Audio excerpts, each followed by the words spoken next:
ఉద్యోగుల భవిష్య నిధి ఈపీఎఫ్ఓ తాజాగా పాక్షిక ఉపసంహరణకు సంబంధించిన నియమాలను పూర్తిగా సరళీకరించింది.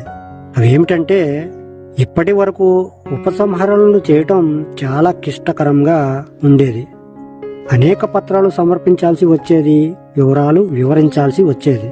కానీ ఇప్పుడు ఈపీఎఫ్ఓ తీసుకున్న నిర్ణయం వల్ల ఉద్యోగులు ఆర్థిక అత్యవసర పరిస్థితుల్లో మరింత సౌలభ్యం పొందవచ్చు.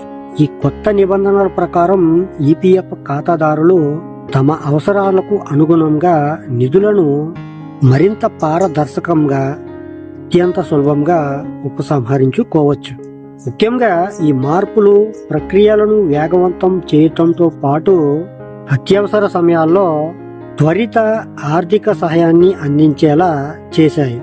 మరి అవేమిటో తెలుసుకోవాలి అనుకుంటే ఈ వీడియోని ఎక్కడా కూడా స్కిప్ చేయకుండా పూర్తిగా చూస్తే మీకే అర్థమవుతుంది. మరి అంతకన్నా ముందు, నా పేరు Jaya Ramakrishna. Welcome to our channel RK facts and technological.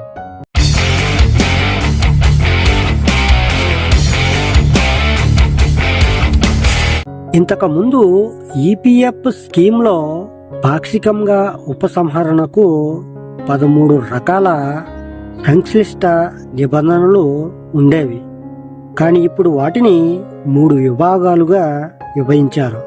అవి ఏమిటి అంటే, అత్యవసర అవసరాలు, అనారోగ్యం, విద్య, వివాహం. రెండవది గృహ అవసరాలు, ఇంటి కొనుగోలు, మరమ్మతులు, రుణ చెల్లింపులు. మూడవది ప్రత్యేక పరిస్థితులు, నిరుద్యోగం లేదా ప్రకృతి వైపరీత్యాలు. దీనివల్ల సభ్యులు ఎప్పుడు ఏ సందర్భంలో విత్డ్రా చేయాలనే స్పష్టత లభించింది. ఇక ఇప్పుడు సభ్యులు తమ పిఎఫ్ ఖాతా బ్యాలెన్స్ లో ఉద్యోగి యజమాని సందాతో సహా మొత్తం 100% వరకు పాక్షికంగా విత్డ్రా చేసేందుకు అర్హత పొందుతారు. గతంలో ఈ పరిమితి తక్కువగా ఉండేది, కానీ ఇప్పుడు ఈపీఎఫ్ఓ పూర్తిగా సడలింపులు అందించింది. పాక్షిక ఉపసంహరణకు అర్హతలు ఏమిటి? ఇది సేవా కాలానికి సంబంధించి కూడా పెద్ద మార్పు చేసింది. గతంలో వివిధ కారణాల కోసం వేరువేరు కాల పరిమితులు అనేవి ఉండేవి.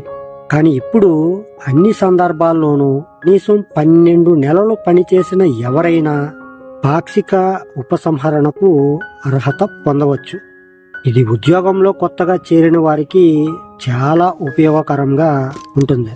అలాగే మరొక కీలక నిర్ణయం ఏమిటంటే, ఉపసంహరణ కోసం ఇకపై ఎటువంటి పత్రాలు సమర్పించాల్సిన అవసరం లేదు.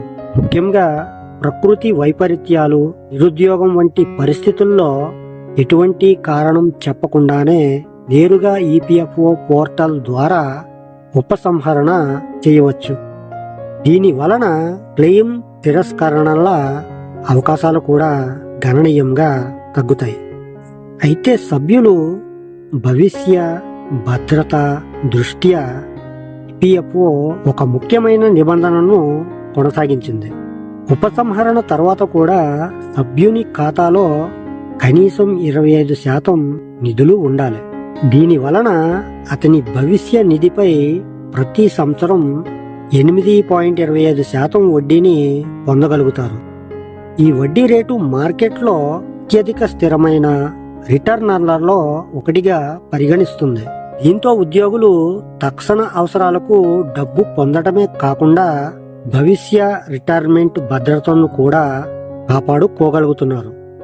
ఈపీఎఫ్ఓ తీసుకున్న ఈ నిర్ణయాలు ఉద్యోగుల కోసం ఒక పెద్ద రిలీఫ్గా భావిస్తున్నారు.